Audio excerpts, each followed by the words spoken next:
Now there is something that I've been talking about, that in animal farming, if you don't do the right management practices, handle these animals with care and improve the way they live, you're going to always having to treat different problems at your farms.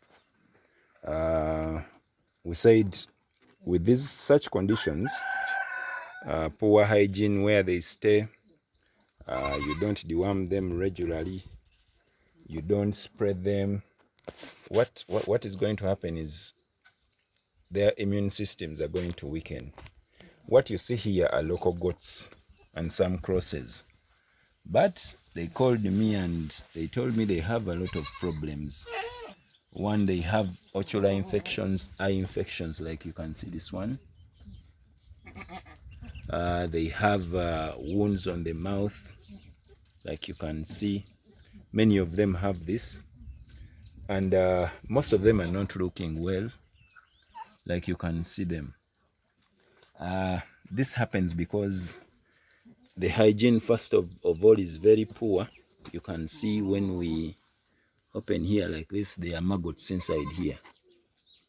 You can see those maggots in the house of these animals. So imagine if it is you.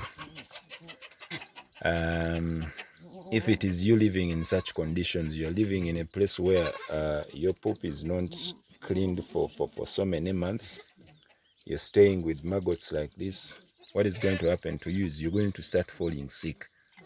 So this is what is here.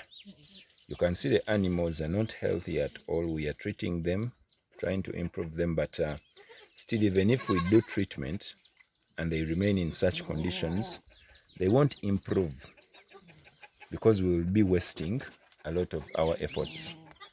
So we're trying to deworm and then treat them effectively. But this is what happens. You're going to have to start